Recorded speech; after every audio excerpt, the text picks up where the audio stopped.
Welcome to the Great Shift podcast. I'm your host, Lisa Wolf. Planet Earth is in the midst of a great shift in consciousness. The old systems and structures are collapsing, and every institution, organization, and structure needs to be revisioned. We're constantly bombarded with the bad news, and indeed there's plenty of it, but we must now turn our attention to the solutions and innovations that are already being developed around the world. Our new systems and structures must be based on harmony with the planet, our fellow human beings, and with every being in the universe. The Great Shift podcast interviews changemakers, innovators, and creators from all fields: science, spirituality, regenerative farming, entrepreneurship, food systems, social systems, and more. Join us as we visit with the creators of the new Earth. We're excited to have you here.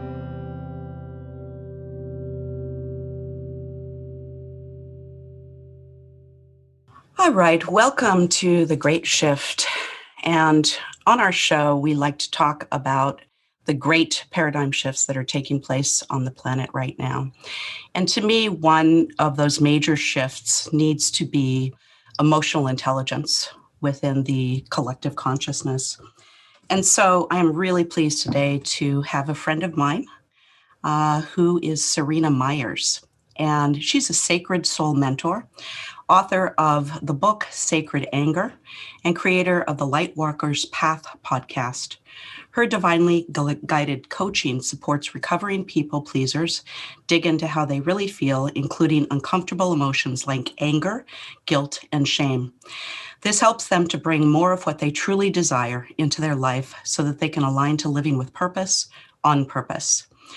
Her new book, Sacred Anger, is available now at most major online bookstores.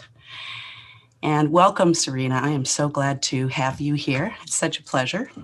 I'm really glad to share the space with you, Lisa. Thank you for creating it. And I have not gotten a chance to read your book, but I am very excited to hear about it and to hear your take on this question of emotional intelligence and the work that we have before us.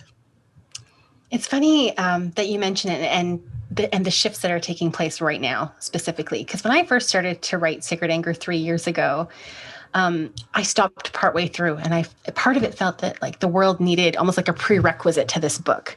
And at the beginning of 2020, I started writing something completely different. And then the pandemic happened, and then George Floyd happened, and then everything just kind of started to escalate. And what ended up happening was the events of the world became the prerequisite. And suddenly the world was ready to talk about anger because it was experiencing it in a really, really big and collective way. And then I knew I had to haul ass and get it finished. So here it is now into the world. Yeah, talk about divine timing. Mm-hmm. Yeah, because I felt, for instance, with this podcast and with other work that I've done, it felt as though, back in the past, I might have written it off to procrastination or something like that. Mm-hmm. But it was almost as if the world needed to catch up to what I was feeling into. Absolutely. And I think that I've been ahead of the curve with things before. And it's so funny because when something, let's use air quotes here, fails, because it was ahead of its time, you don't know that at the moment. So you have all the grief and the suffering that comes from something not being accepted or having the success that you anticipated because you knew, especially when it's divinely guided, that you knew that it was needed in the world. And then, of course, time goes on, the world catches up and you go, oh, okay, that's why it didn't happen then, because the world was not ready. And so what I've been finding with myself is needing to be a little bit more patient to align to divine timing instead of rushing something when I feel it needs to happen, because it always falls flat. And knowing that it is going to unfold exactly when it's supposed to. And that has helped me every single time once I've been able to surrender to it. Yeah, and our human side always wants to make things happen quickly and to push. And I think that, one of the lessons of 2020 and the pandemic was slowing down and allowing things to emerge in a really different way. I think that's been a huge gift of this period. I think the cool thing that happened, and maybe cool is not the right word, but I feel like the structures and the systems that we were operating under, which were really toxic, were burning people out, were favoring the chosen few. It was really not a great world we were in. And because the pandemic wasn't just one city, one country experiencing it. The entire world had everything stop and shut down. I feel like all those systems fell apart. Yeah. And so now we're in the space of, okay, cool. What do we want to rebuild on the other side of it? Because some of us want to rebuild the old way, and that's the chosen few, because the world favored them, of course, right? Right. But I feel like there's this, especially with the beauty of social media, has given so many a voice that didn't have a voice before. And so now we're able to collectively like brainstorm like what it could even be. Like really the world is our oyster. We just have to choose, what we want to create in this new space that's been created by everything coming down. Absolutely. And I feel as though a lot of what has come forward, I felt total frustration because I was involved in politics decades ago, and I would see this inequity, I would see the injustice, I would see these things happening, but people were oblivious. And I feel as though, the pandemic has taught us that we are connected, whether we like it or not, that no one is immune, that, for instance, here in the United States, for a long time, we had a sense that we were invulnerable, right? And that bad things happen in other countries. But now we're learning different. So tell us about your book. Yeah. It's a different approach to anger. Everything that I had seen up until the point I started writing it was about like managing our anger, releasing our anger in spiritual books or texts, transmuting our anger. Nothing was about let's sit down and have a conversation with it. Let's get comfortable with being uncomfortable and be in it and give it space to express itself.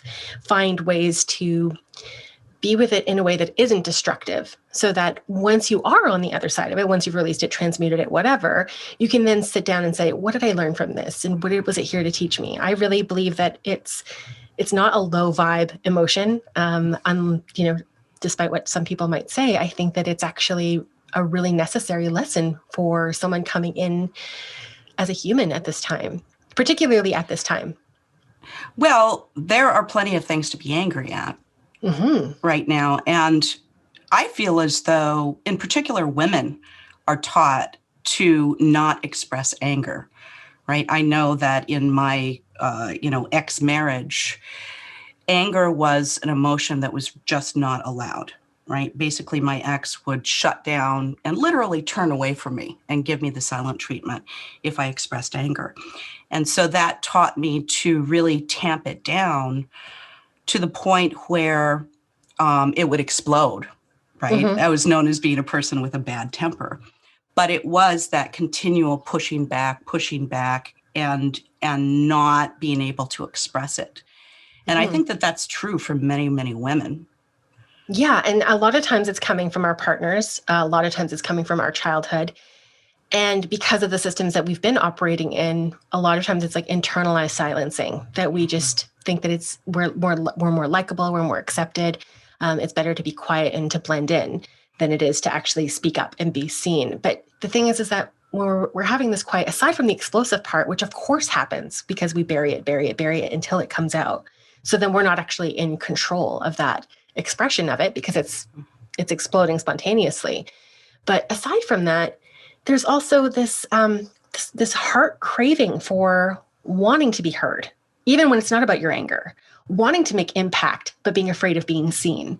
So we end up living these like incongruent lives with our heart wanting to show up one way, but everything telling us we need to show up in this other way, and then wondering why we're not satisfied with our life, even though we've met the criteria of what's considered to be success. Well, and I feel as though many people really can't even identify emotions like anger. I've known people who, whenever they feel some kind of emotion coming up, they just put it into a bucket named emotion, right? And it's something that needs to be separated, and we need to overcome it, right?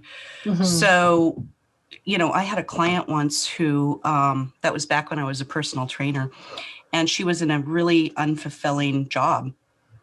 And she had a dream of being a professional artist. And she started talking about it, and like she just lit up. She was, a really lovely girl, and she just filled the room. And then she looked at me and she said, well, maybe I'm just being emotional. That's what my dad says. Oh, to allow herself to dream, like that's not even anything that's not, nice. dreaming Yeah. is like beautiful. It is like the most innocent parts of ourselves. It's tapped into potential. Like it is amazing. So to deny yourself the ability to even just to dream, it's heartbreaking. Yeah, it really is.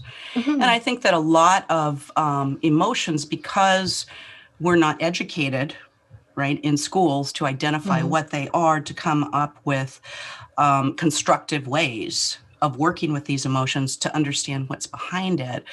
I think that a lot of it gets labeled as just anger, right? When Mm-hmm. I was running a Montessori school, I know that a lot of the children who just were not being heard would be labeled as ADD or has anger problems or is emotionally, incapable.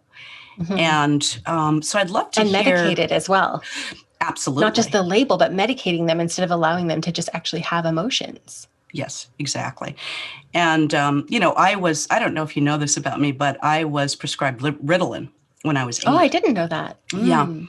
So what happened is I went from a small Montessori school into a big public school, and I was terrified. Mm-hmm. And I did not understand the rules at all.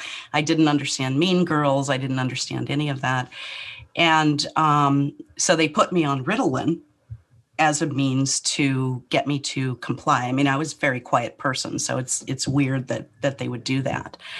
But you're absolutely right. And part of this great paradigm shift is accepting our humanness, right? And Mm-hmm. accepting that emotions are not just uncomfortable things that we try to push away, right? That's the old paradigm. And I think that it came, in part from the old model where men needed to tamp down their emotions because they needed to go to war. They needed to kill Mm-hmm. people. They needed to do all of these things. And so expressing emotions became something that only wimps did, right? Remember Right. that slogan of the previous presidential candidate, "Fuck your feelings," Mm-hmm. right? I mean, that gives you a sense of all this. And one of the things that I've noticed about the "Fuck your feelings" crowd is a real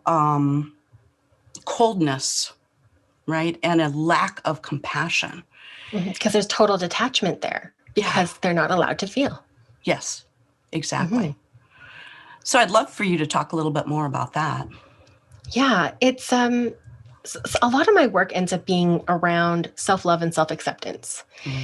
And the thing that is often missing when we hear about like bubble baths and massages and calling that self-care, for instance, is that we're not supposed to just look at the good stuff and be like, aren't I great? Because when we have that, but unconsciously or subconsciously, we also know all the shitty things that we've done or the shitty things that we feel that we can't even fully, we're faking our own self-acceptance basically, because we're only looking at the good. We're saying this is really great. And aren't I wonderful and so enlightened to be able to be in this place, while also harboring the secret of, and I have these shitty feelings. Mm-hmm. There is a real need for total actual acceptance where we invite all of that to the table, where we can look at every single aspect, including the things that are really uncomfortable or the things that are judgy or critical or whatever. Because I mean, like, I do this work and I'm still judgy sometimes. I catch myself and I'm like, oh, here we go. And I hold spaces that are like judgment free, but in my personal life, I still recognize it within myself that every so often it slips in. Mm-hmm. But I love myself anyway, because I know that's, it's a human aspect. It's something that I can witness within myself. It doesn't define me. And it's actually easier to say that because I invite it to the table. And when it comes out, I go, ooh, I'm being really judgy right now. Not in like a funny way, but just to be able to acknowledge that it's happening. Yeah. And I think that the part where it becomes easier too is when we don't think about our emotions as us, but as things that we're experiencing and moving through us. Mm. There's a bit of depersonalization that happens so that we're not having to hold ourselves as, either holy or like demonic, depending on what spectrum we are in at that moment. We're able to feel the entire spectrum of emotion and know that that's actually not reflective of us as people, so that we can be all of it and none of it, depending on where we are at the time. Yeah, I feel, one of my friends has this process of dealing with emotions.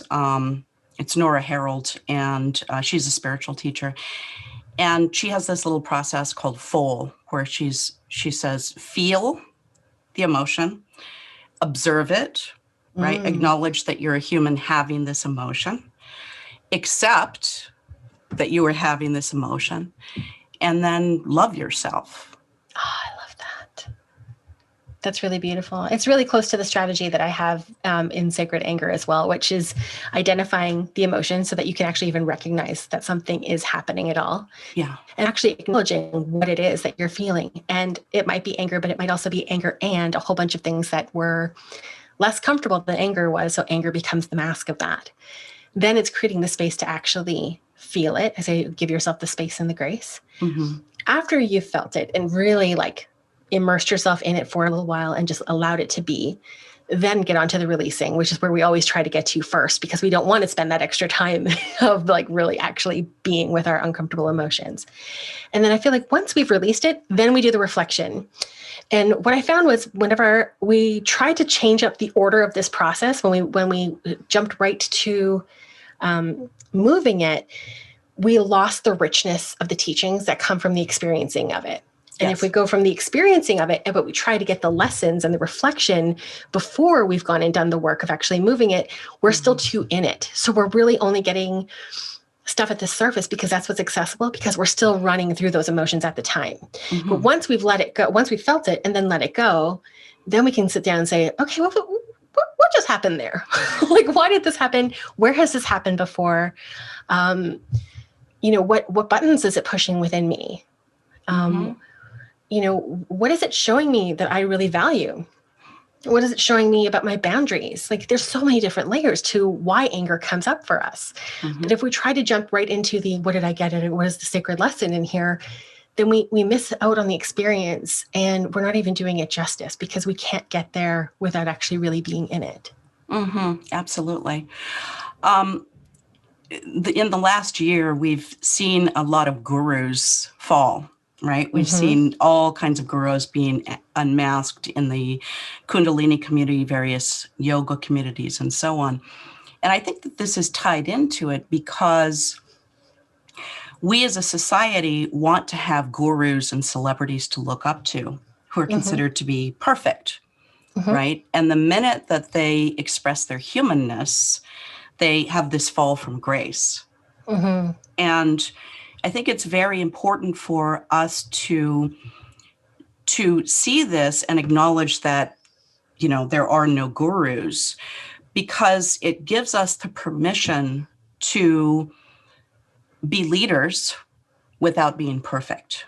Yes. I think that that's a big issue with people because they think, oh, I'm too emotional, I'm too angry, I'm too this, I'm too that, to be a leader. It makes room for humanity. And yes. I mean, the thing with people in that guru place, I think some of them, it's projected onto them, of their students, their followers, who are just like, wow, you were amazing, the best, and all perfect and whatever. And some of them, it's also what they're projecting and really like that need for the power and the position. I always feel like whenever I teach, whether it's like in coaching or in retreats or in whatever space I'm teaching in, I'm very much like, hey, this is what I know to be true. And I might be wrong. And I love the idea of like constructive discourse where we can be like, hey, what do you think about this? And go back and forth and have my own beliefs challenged. Because one of two things is going to happen. Either I'm going to get more clarity on what I believe and I'm going to double down on it, which is fine. Or my mind is going to change because I've been presented with new information and I'm humble enough to say like, hey, I was wrong. Who knew? Isn't that interesting? And for me, I think a big part of why I have that approach in how I teach is because I would never want anyone to put me on guru status. I would never want to be on that pedestal because I'm actually pretty open with my fuck ups. I'm open with my humanity and the mistakes that I make. And I couldn't handle the pressure, to be honest. And I wouldn't want it because the other part of that, aside from that pressure and those projections, is the deferral of those individual people's power. Because when someone is like really devout to a guru, it's not even about their growth anymore. It's show me the way.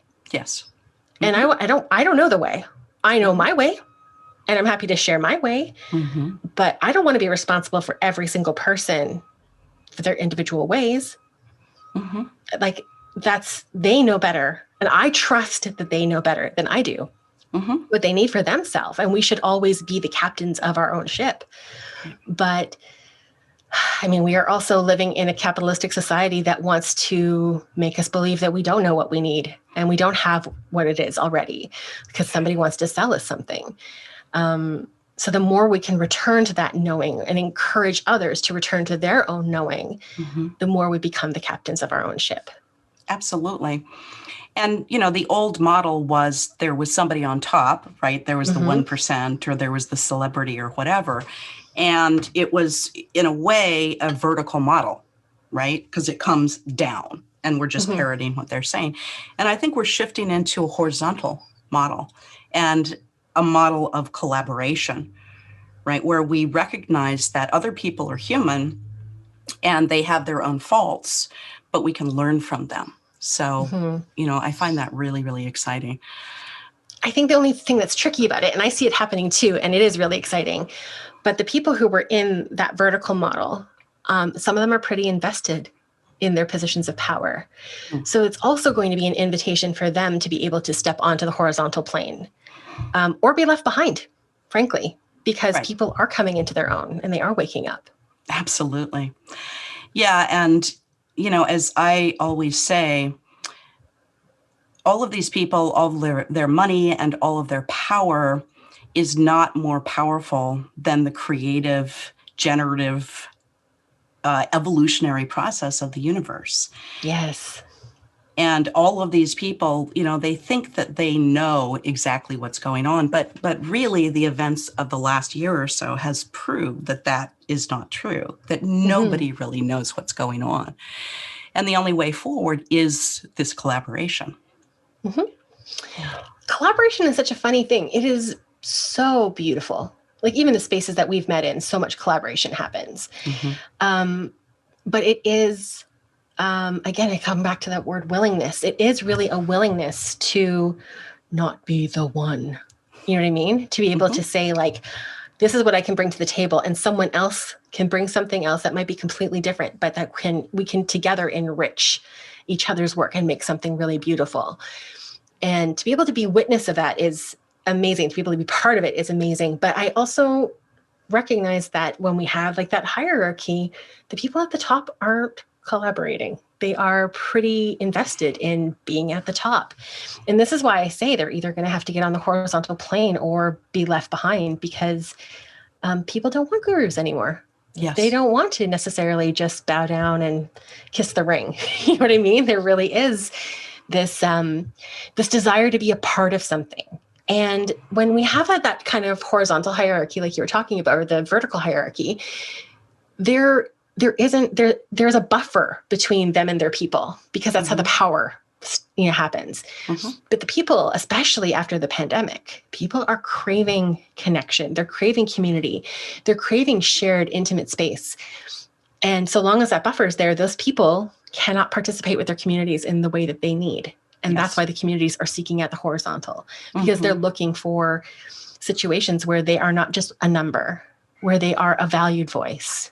And I love it. Like, I love witnessing it happen, because there's so many people that I know who are gifted healers and gifted teachers and who know so much, and they have deferred their power in the name of needing one more certification, training, whatever, for 10, 20 years. Yeah. And the pandemic basically said, it's go time, honey.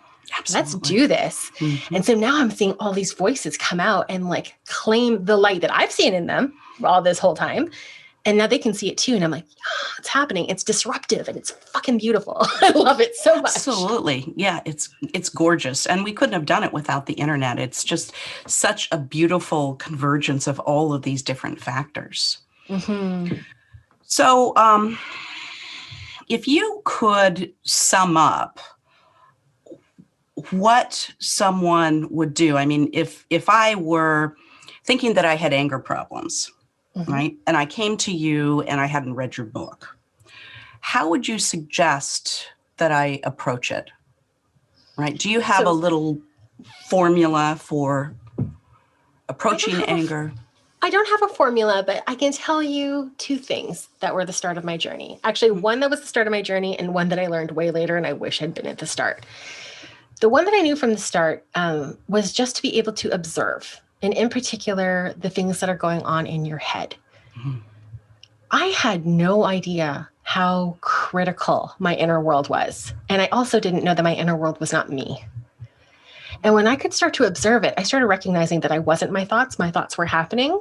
And by having that distinction, I was able to start to make change because I didn't have to believe what I was thinking to be true. Mm-hmm. I started to being willing to challenge that. And the thing that I wish I knew at the time of observation was the need for deep, deep, deep compassion for myself. Mm. Because what ended up happening, and not just at the beginning, but I would say even maybe 7-8 years in, I kept having this feeling of, oh, I should know better.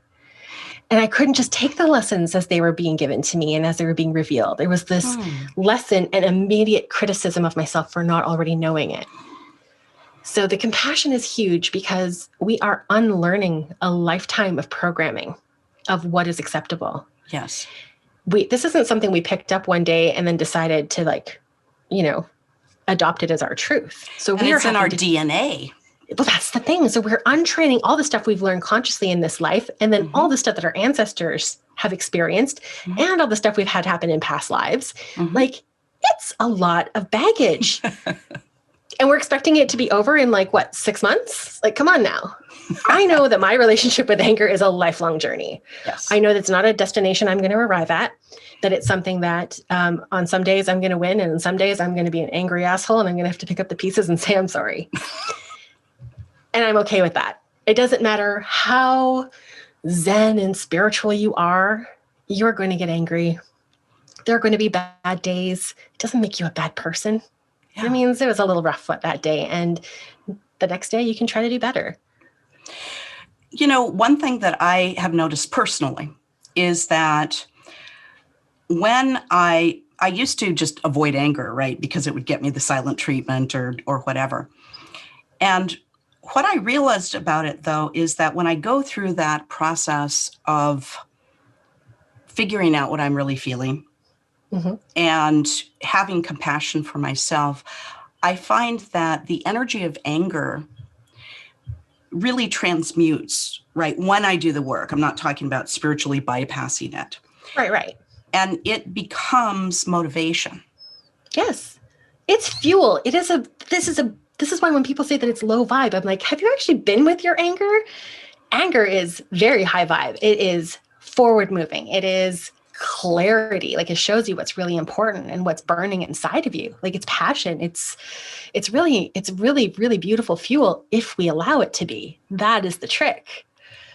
Well, and one of the things that I've been reflecting on is how we have been taught to stifle our feelings and to really become oblivious to the suffering of other people. I mean, here we are in North America living, pretty decent lives here.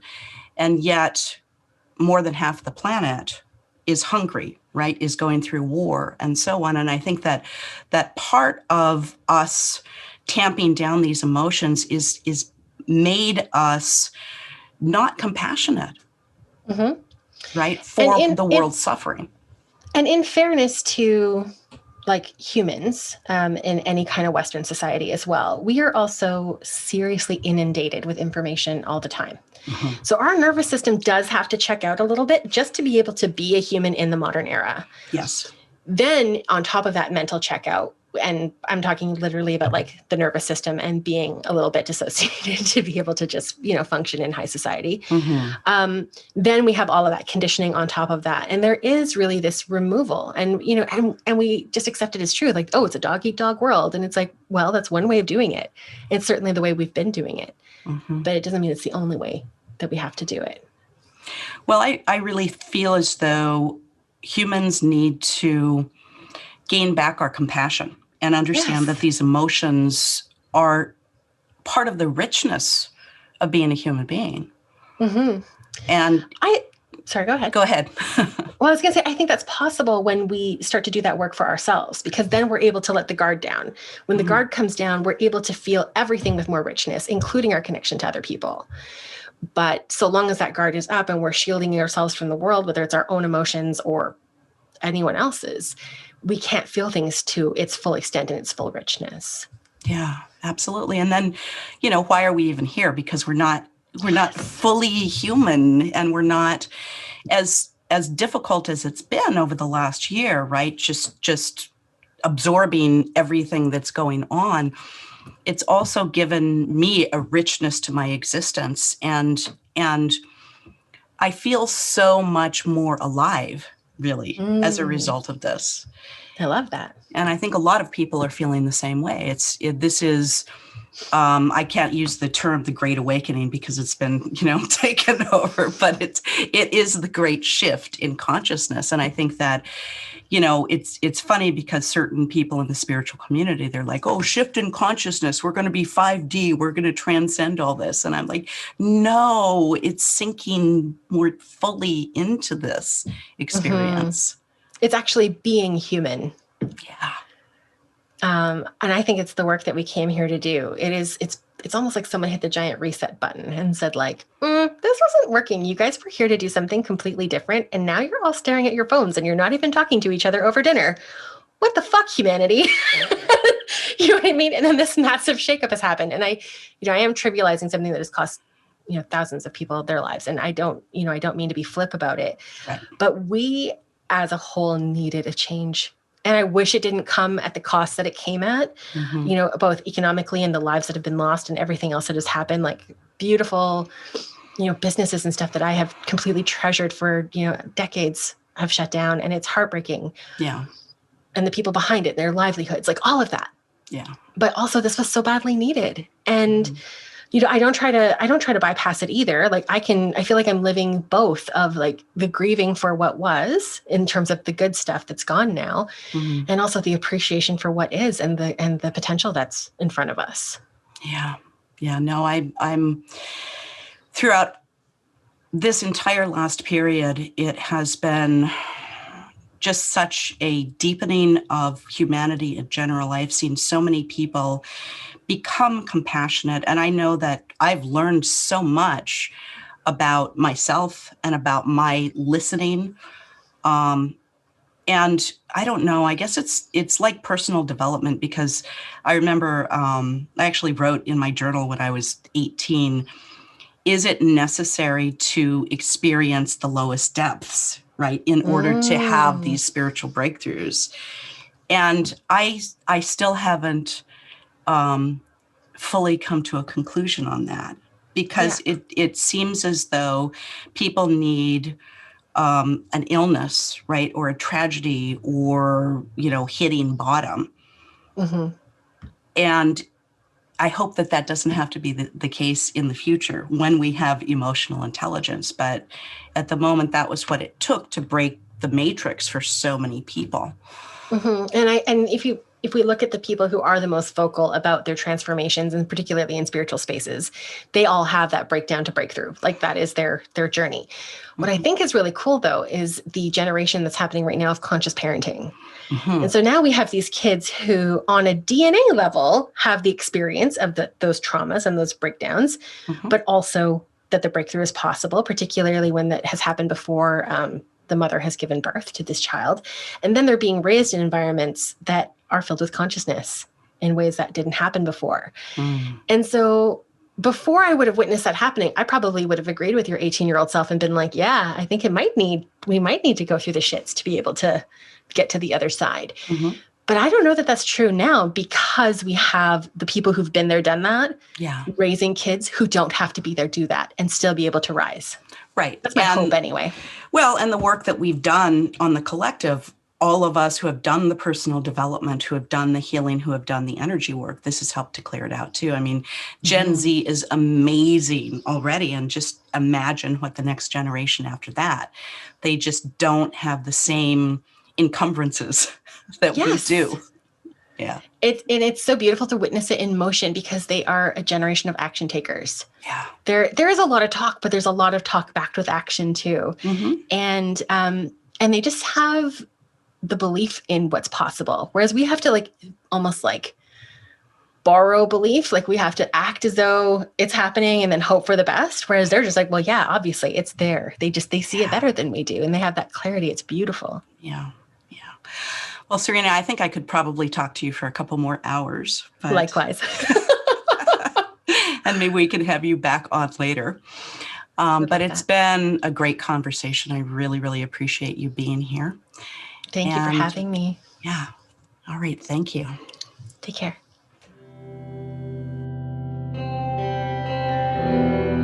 Thanks for tuning in to The Great Shift. Please visit our sponsor, The Ascension Store, at theascensionstore.net. We'll see you next week for another great conversation.